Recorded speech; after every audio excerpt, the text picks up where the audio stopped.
BBC presents the Elton John Story, part history of the popular music phenomenon of the 70s. Part 1, The Mission. Paul Gambaccini traces Elton's journey from small English clubs to the Troubadour in Los Angeles, where, after years of frustration, he becomes an overnight sensation. Captain Fantastic, raised and regimented, hardly a hero. Just someone his mother might know. Very clearly a case for cornflakes and classics, 2 teas both with sugar, please, in the back of an alley. Hardly a hero.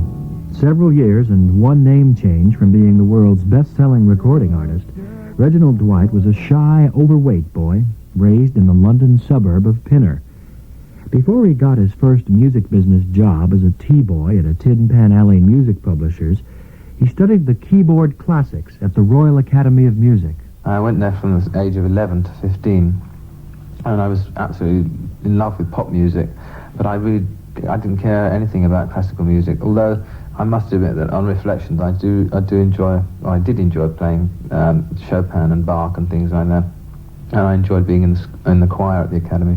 But I really sort of resented being there, and it was really an effort to go every Saturday.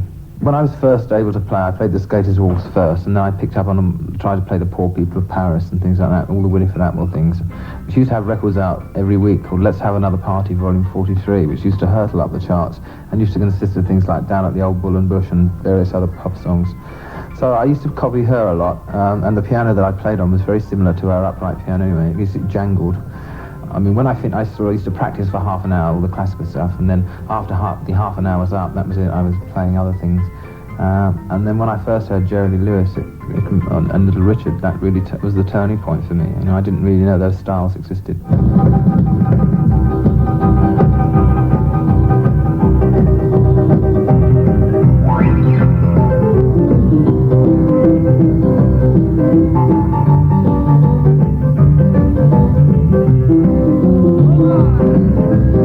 Antics of Jerry Lee Lewis and Little Richard made Reg Dwight think he never wanted to do anything else. But pounding a piano does not guarantee a glamorous life, as the teenage Reg learned playing with the group Bluesology. We used to play little youth clubs around the Pinner area and Northwood and Ruislip. I never used to sing. We used to have a singer called Stuart Brown, who was with the group more or less until it folded. The first person I ever backed was Major Lance. And I thought that was the big life, and we used to literally get 15 quid a week for hurtling up the countryside and playing sometimes 2 or 3 gigs a night, which you tell the bands nowadays that and they'll never believe you. Billy Stewart and Patti LaBelle were by far the best people as far as professionalism goes, and the people that I really enjoyed backing most, although Patti LaBelle and the Bells were, if I may say it, cows to work with, because they were so, you know, ladies tend to be sort of more temperamental, and especially when you got 4 of them moving around the stage, it was very hard, especially playing Danny Boy in D-flat. Patti LaBelle also has memories of those frantic years. He wasn't fat, he was just chubby, and he was shy. He kept his chit-chat to himself, except for when we played cards, and I would win all of his money, and he would be hungry, then have to cook for him and feed him, because I used to beat all the guys out of their money. Then I felt really guilty afterwards, and I said, oh, these guys might not have any money to eat. So we had a flat in London at the time, so I would invite them over every Sunday for dinner or something. That way my conscience didn't bother me so much, but I wish I could get in the game with them now. Patti LaBelle and the Bluebells have become the international stars LaBelle. His earnings with Bluesology weren't enough to make a living, so Reg used a family connection to get a job in the London music industry. I left school at 17 because I hated school after the O-levels, and the sixth form was just a waste of time, because by then I really just wanted to do music as a full-time thing. But anyway, my cousin, who was a footballer, now manages Tooting and Mitcham, his name's Roy Dwight. He was playing for Millwall then, and he knew some show business people, and I said to him, listen, if you ever hear of any jobs going, let me know. And he found me the job as a tea-boy at Mills Music. So I went there for about a year, just packing up the parcels and just taking the tea round to everybody. And I used to have to take messages to people like Joe Loss, which which I thought was probably, the best thing that could ever happen to people.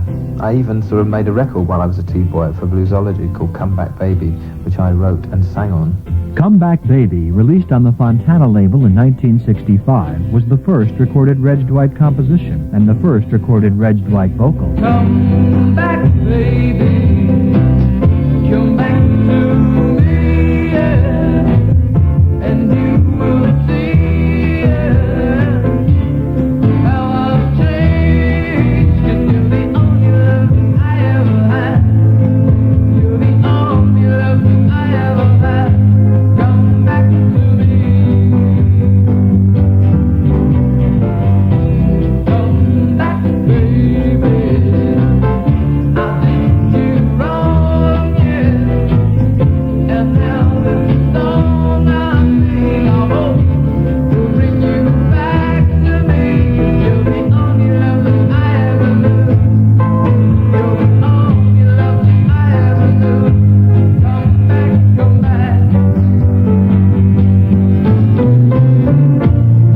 back, baby. Come back and treat me right. Come back, baby. Come on back, I'll hold you tight.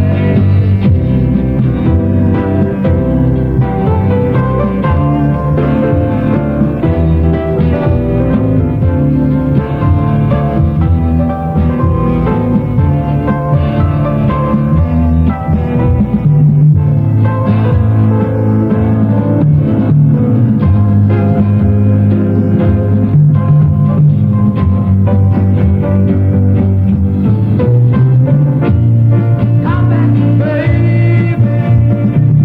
Come back, I'll treat you right. Come back, baby.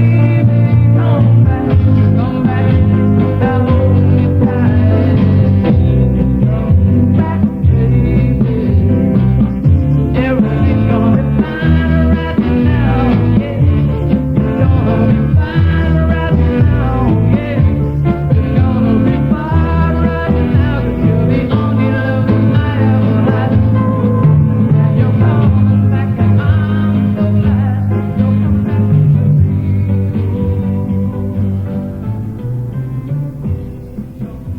It didn't do too badly, with the fact that it did get played quite a few times. And then another one was released called Mr. Frantic, which was the worst composition that I also wrote and sang.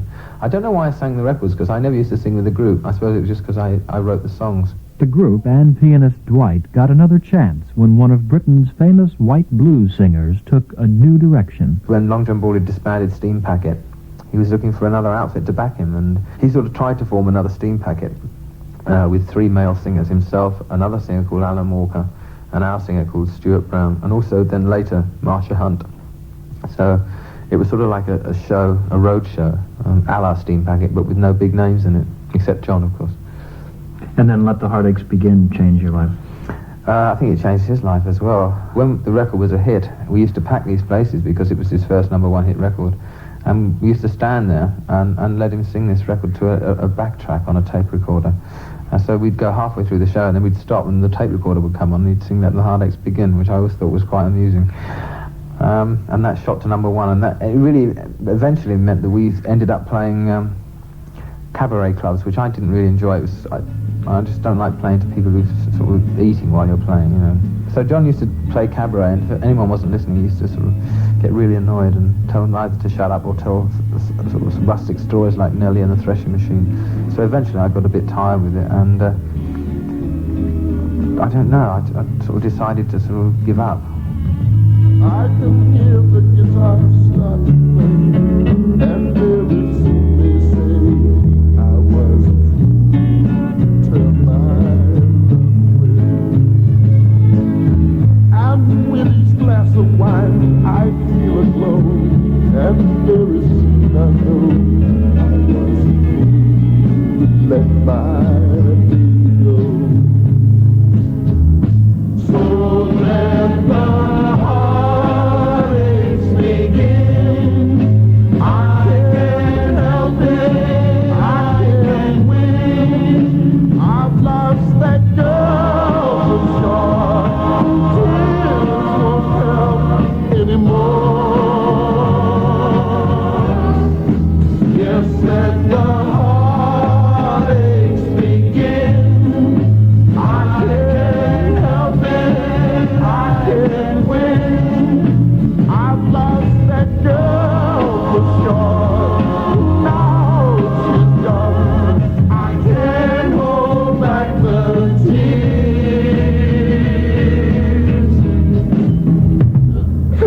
more. Reg Dwight left Bluesology and Long John Baldry, but not before he had made a crucial decision. He changed his professional name. Actually, I must have still been with Baldry when I changed my name. It's very misleading, so I got terrible memory. And those series of events around there just seems like a sort of, just a cloud.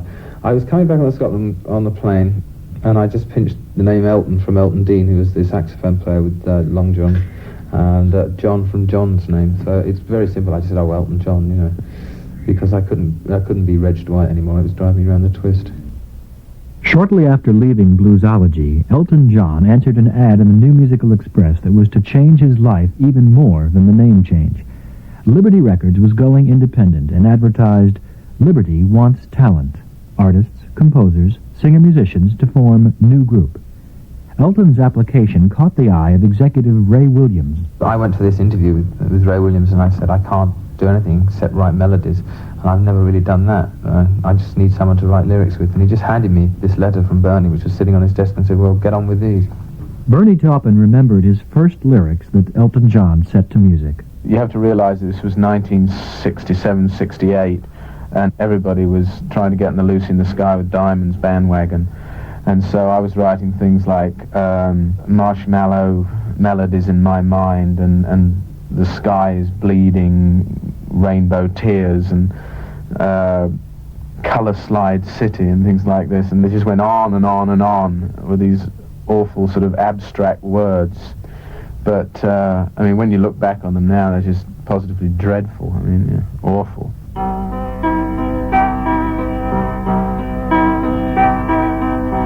Do you believe in fairies?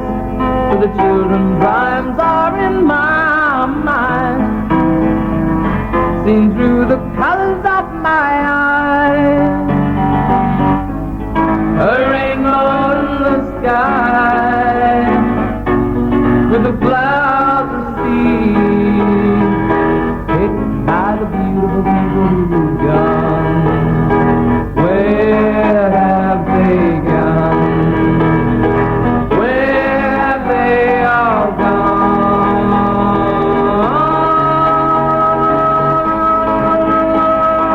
They're all throwing coins in a velvet fountain, twisting on stars and floating on air. Can somebody catch me? My cloud is a stranger, and mystery believes me, oh velvet fountain. Somewhere lying in somebody's archives is a lot of demos of a lot of very, very naive young songs. Elton John's earliest songs featured words by Bernie Taupin and several other lyricists. Dick James, who had made a personal fortune publishing the songs of John Lennon and Paul McCartney, signed Elton to a songwriter's contract. Producer-promoter Tony King, who worked in the Dick James offices, thought Elton's future lay in piano playing rather than vocalizing. I appraised him more as an instrumentalist than a singer. I did an album with him, an instrumental album, that never got released by... in fact, two singles got released. It was called the Bread and Beer Band. And we put together a group comprised of him, Bernie Calvert, Roger Pope, Caleb Quay, and two Jamaican percussionists. And we made an album of instrumentals, like Mellow Yellow, Woolly Bully, and we did all sorts of different versions of them. We had to do some background vocals, and we had a background vocalist book. Well, we had 4 booked, and one of them couldn't turn up, and we used Elton. And I must admit that I had some kind of trepidation about him being on it, you know. I always thought of him really as a player rather than a singer. I was shocked and amazed when he became Elton John. Tony King eventually arranged for Elton John to earn extra money as a session singer, while Elton's solo career was moving painfully slowly. Dick wanted Bernie and I to write songs for Cilla Black and Lulu and Tom Jones. We tried, and he must have an absolute catalogue full of mediocre songs. You know, just awful songs. In fact, he's just re-released one recently called The Flowers Will Never Die, which he entered for the Tokyo Song Festival, which, when I heard, I thought, my God, how awful. Just the song is just the pits. So he's got loads of songs like that. And we attempted to write these songs, and we just couldn't. Nobody sort of covered them. Elton and Bernie looked back on the days they mass-produced formula songs for other artists when they wrote their autobiographical album, Captain Fantastic and the Brown Dirt Cowboy. They said, "It's hard to write a song with bitter fingers."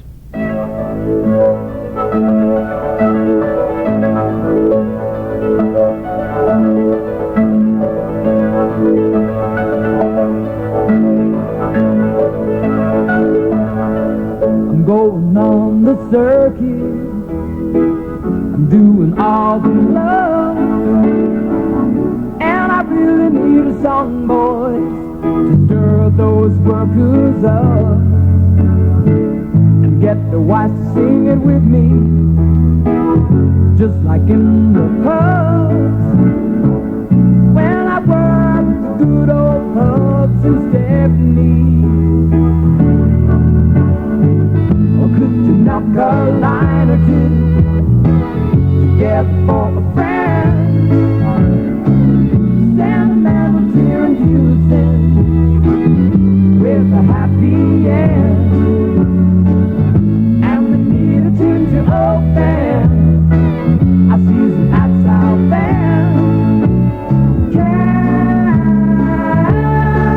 Can you help us?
Fingers from the Captain Fantastic album recalled the ignominy of writing songs designed for other artists' styles. Elton also went through a phase where he sang songs in other artists' styles. David Byron performed with Elton on a series of low-price albums copying current singles. It was just a once-a-month thing. They made 12 cover versions. I think I started in about late 67, and at that time there's a guy called Peter Lee Sterling doing all the lead vocals, who's now Daniel Boone. And there was some argument after about a year, and Peter left, and we started doing it at Pie. And a bunch of singers came down one day to do backing vocals. Perry Ford was one of them. Rush Stone has just had a hit record, and people like that. And Elton John. And we just developed a rough sort of friendship on this sort of once or twice a month basis. We all got together and did all the vocals. And I generally used to do the lead vocals, and then he and Perry and I used to do all the backing songs, and occasionally he did a lead vocal. He didn't think he could sing to save his life. I don't know, I thought it was all right. I really enjoyed doing them. They were very well made records. In fact, some of them, I think the back tracks were excellent. And David Byron, actually, he used to do most of the lead singing on these cover versions, and Dana Gillespie used to do most of the girls' ones, and I was occasionally allowed to do one or two. I did Signed, Sealed and Delivered.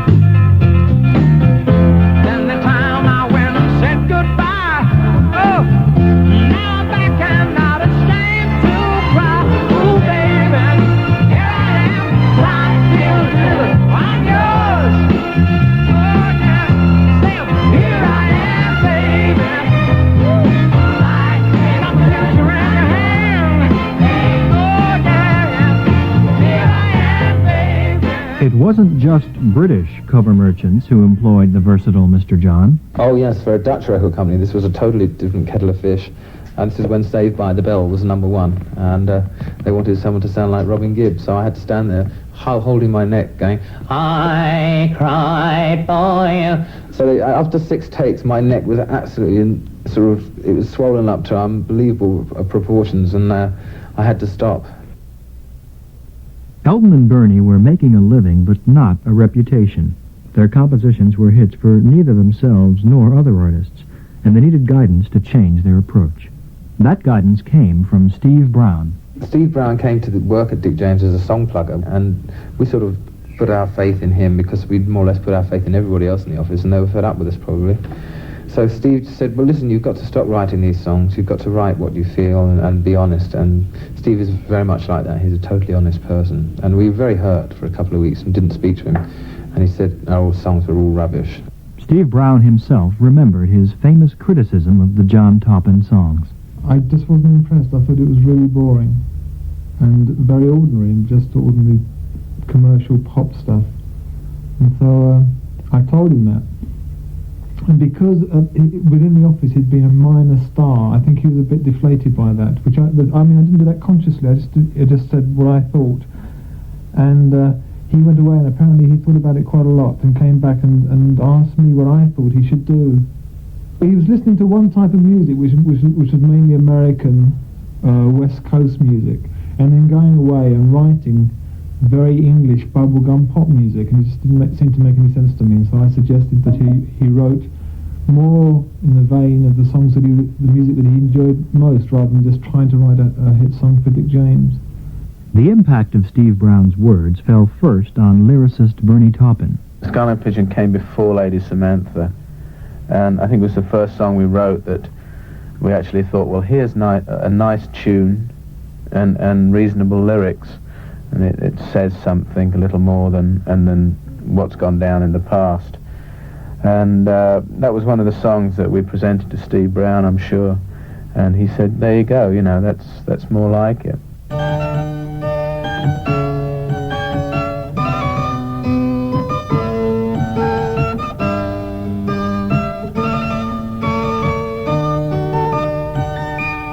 Turn me loose from your hands. Let me fly to distant lands, over green fields, trees and mountains, flowers and forest fountains, home along the lanes of the skyway, for this dark and lonely room projects a shadow cast in blue, and my eyes are mirrors of the world outside, thinking of the way that the wind can turn the tide, and these shadows turn from purple into gray, for just this skyline pigeon dreaming of the open, waiting for the day he can spread his wings and fly away again. Fly away, skyline pigeon, fly towards the things you left so very far behind. Fly away, skyline pigeon, fly towards the things you left so very far behind.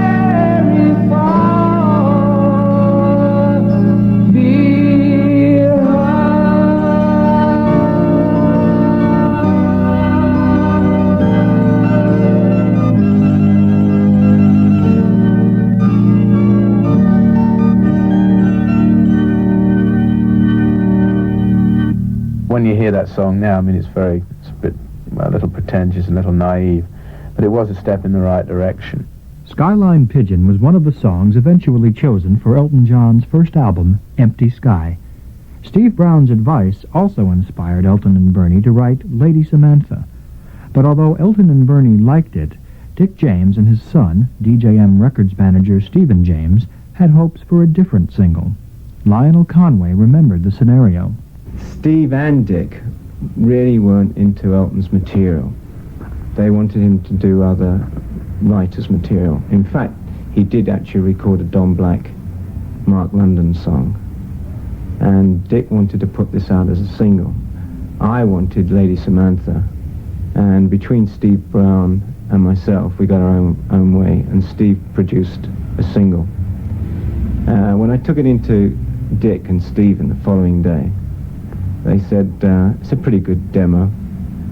So, but we eventually got it released because I had a promise from a producer that he would make it Record of the Week, which he did.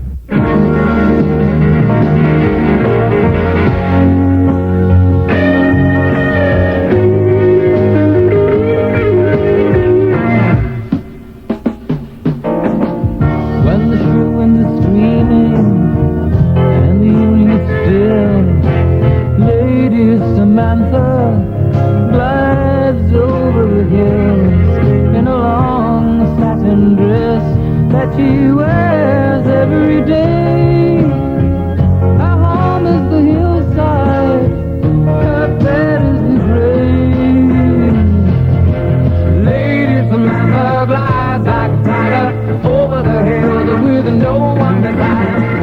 No one comes near, they all live in fear. Lady Samantha, she's had only tears.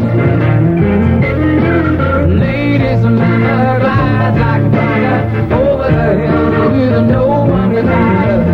No one comes near, they all live in fear. Lady Samantha, she's had only tears. Lady Samantha was programmed frequently on the BBC. Although it was only a moderate success, it did far better than Elton's earlier DJM single, It's Me That You Need. The record company authorized Steve Brown to produce an Elton John album. It was done at Dick James's studio in New Oxford Street, and we just went in there. The musicians were Caleb on guitar, on bass.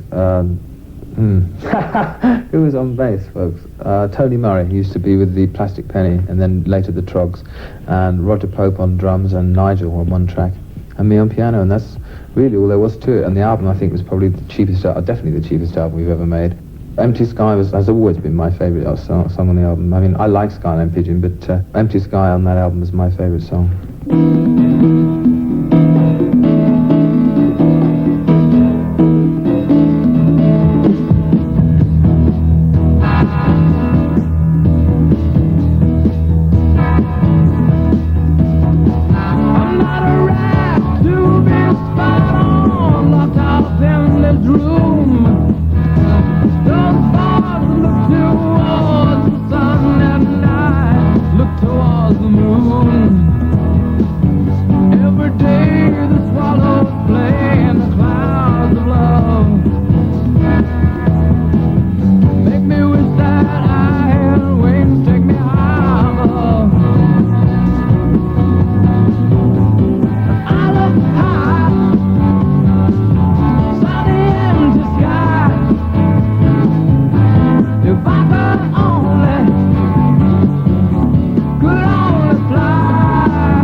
Sky put Elton John in record racks all over Britain, so Lionel Conway tried to get him an agent, especially since Lady Samantha had actually made the BBC chart.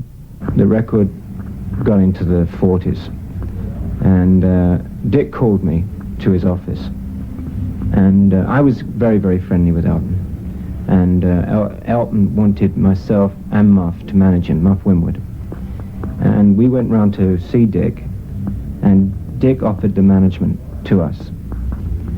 So we actually had a signed agreement with him. We booked him, we got him a date at the Speakeasy and invited several agents. And he did a very good show.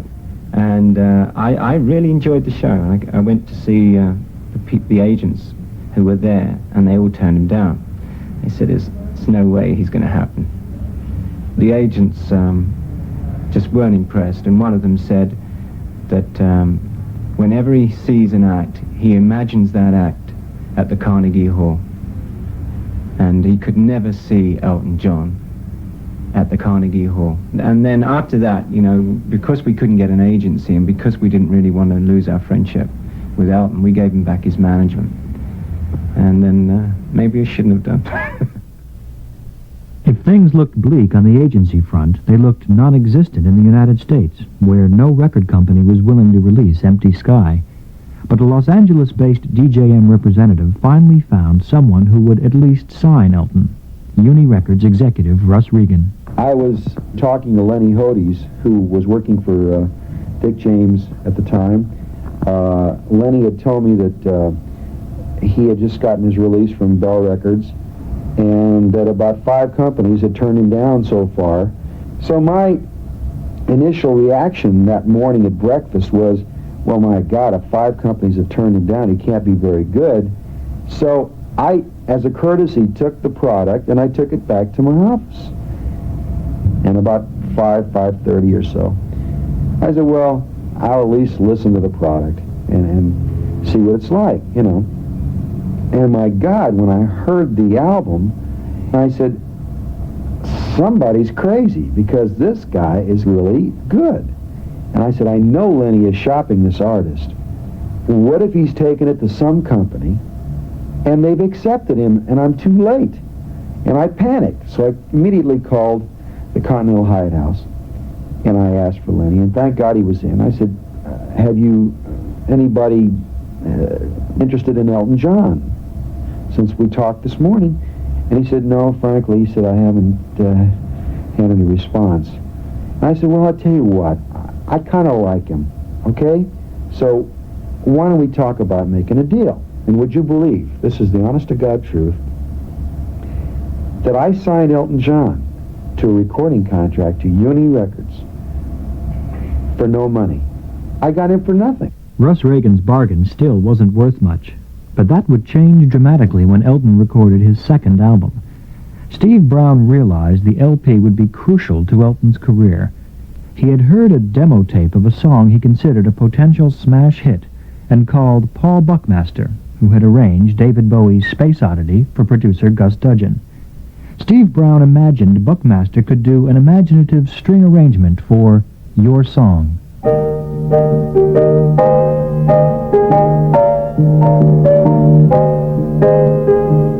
It's a little bit funny, this feeling inside, when I'm not one of those who can easily hide. I don't have much money, but boy, if I did, I'd buy a big house where we both could live. If I was a sculptor, but then again, no, or a man who makes potions in traveling shows, I know it's not much, but it's the best I can do. My gift is my song, and this one's for you. And you can tell everybody this is your song. It may be quite simple, but now that it's done, I hope you don't mind, I hope you don't mind that I put down in words how wonderful life is while you're in the world.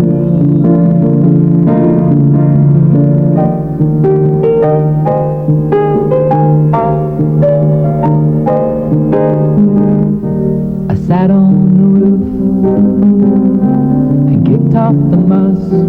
Well, a few of the verses, it got me quite cross, but the sun's been quite kind while I wrote this song.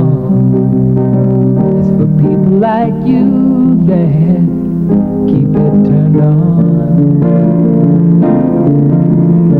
So excuse me for getting, but these things I do. You see, I've forgotten if they're green or they're blue. Anyway, the thing is, what I really mean. Yours are the sweetest eyes I've ever seen. So you can tell everybody this is your song. It may be quite simple, but now that it's done, I hope you don't mind, I hope you don't mind that I put down in words how wonderful life is while you're in the world. I hope you don't mind, I hope you don't mind that I put down in words how wonderful life is while you're in the world.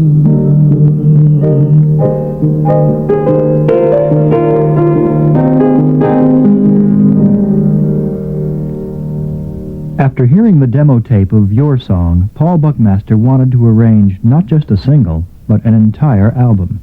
Steve Brown made a painful decision. As we talked over a period of days and weeks, I just realised that I just haven't got the experience or the expertise to produce an album which was going to involve a 50-piece orchestra and a 16-track recording. All that I'd ever done before was with 3 or 4 musicians on a 4-track studio. And this was a totally different thing altogether, and that's when we decided on Gus Dudgeon. I went to see Gus with Bernie Taupin, Elton's lyricist, and we played Gus the demos, and he wasn't terribly impressed, which really annoyed me at the time, because he was making the supreme sacrifice of letting him produce a person that I so totally believed in, and he was humming and hawing as to whether you should produce him or not. I could have punched him on the nose. I apparently concealed my excitement very well, because they told me later that after they left the office, they said he was a bit cool about the whole thing. And what happened was I was just so excited, I didn't really know what to say, and I figured that it might slip out of my fingers if I proved too enthusiastic and went overboard. So I was Johnny Cool, and I just said, look, I think there's some very good stuff here. I'd really like to take another listen to the songs. And as soon as they were out in the room, I just dragged half the office in and said, listen to this. My experience with Space Oddity was to plan something so carefully that nothing else would do, to get it to a point on paper that it was only acceptable in one form, and that was the way it had to be. And I decided to try and apply the same technique to making that first Elton John album.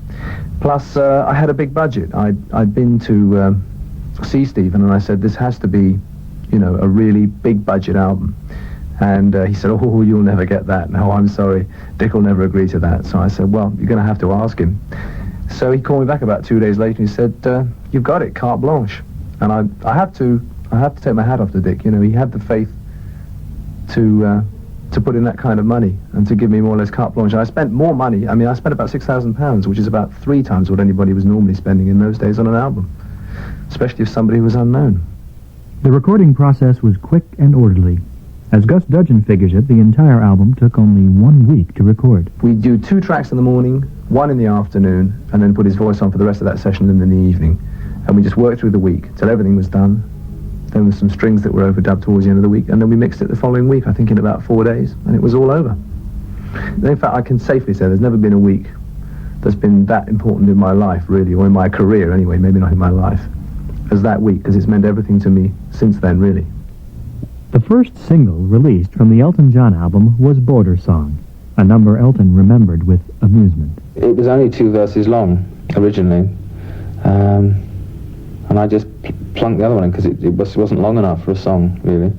A lot of Taupin's earlier lyrics, when you really look at them on paper, they're absolutely mind-boggling because A, he can't spell, and B, they were just not written in any verse form whatsoever. Nowadays he sometimes writes in verse form, but in those days they were just a collection of words on a piece of paper. I used to have to sort of analyse them and cut them down into verse shapes, and and do my best, and bored a song when I'd sort of finished doing the sort of verse and chorus. It was so short, I thought, oh, I better do another verse, and I just plonked one down.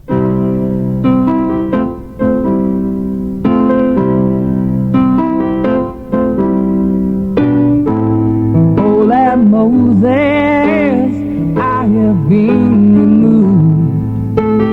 I have seen the spectre, he has been here too.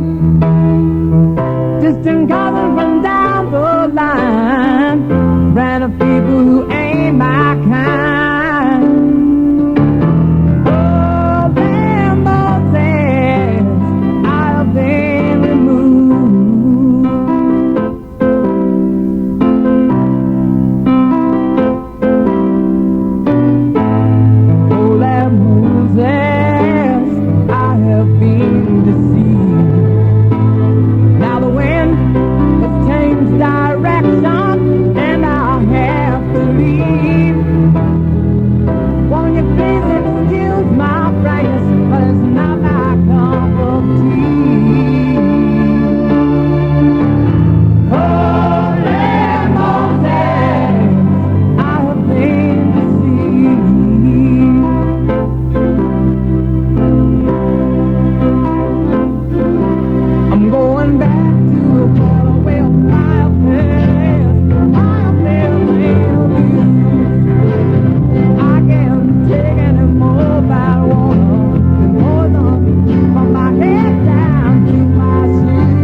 Border Song failed to chart in Britain and only reached 92 in the United States.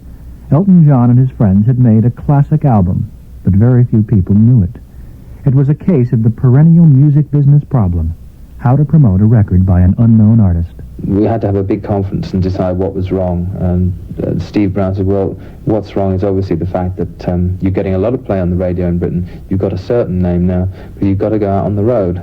And this had been suggested before, but I'd always fought against it. I had enough on the road, so I decided to do it. And I didn't want a guitarist, so I knew Nigel and Dee because the Spencer Davis group had just disbanded.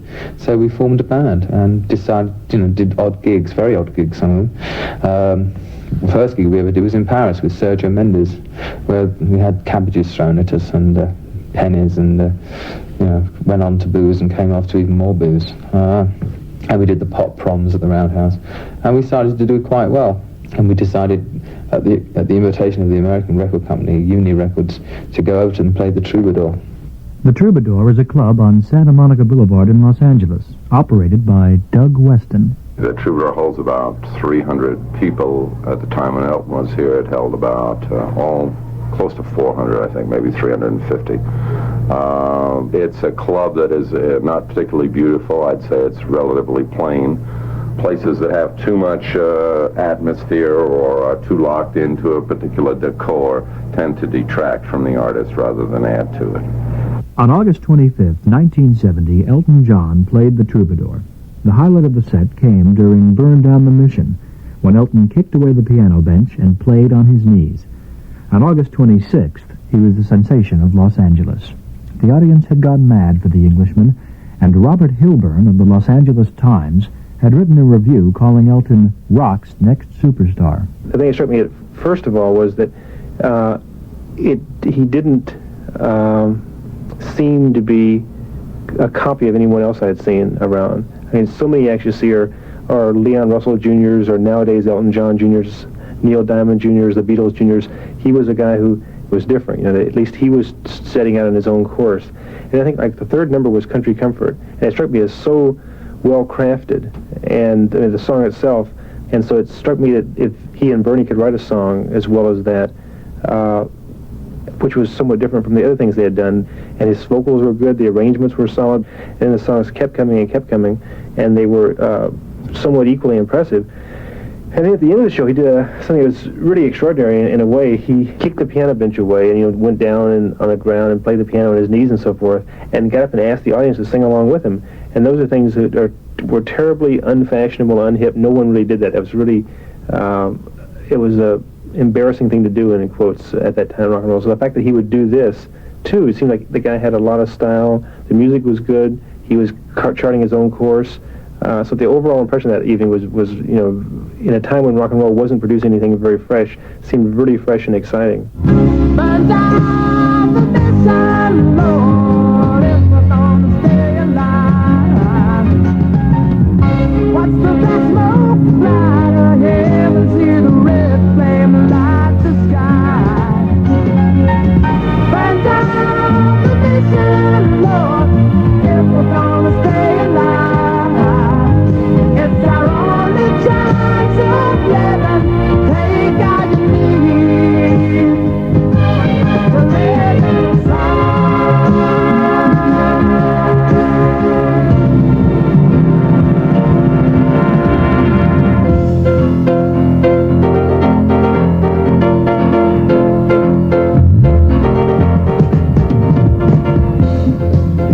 It was a complete, total turn-on for everybody here, and he literally had people dancing in the aisles and standing up at the end of his set. You know, a standing ovation kind of thing with just a total response. He just swept the audience up into his hands and took them home with him.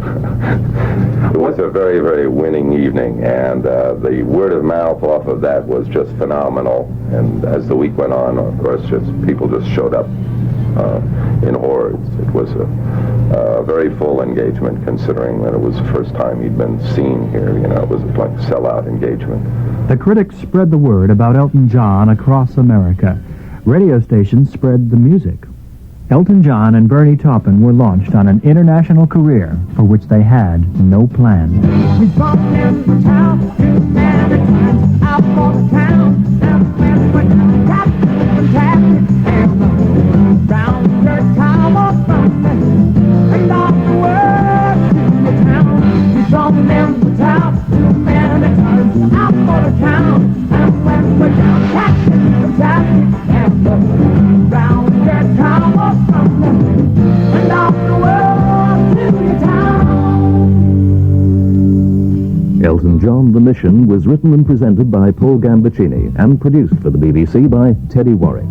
In Part 2, Rocket Man, Elton survives the release of 4 albums in a year and gets back on the hit track with Rocket Man.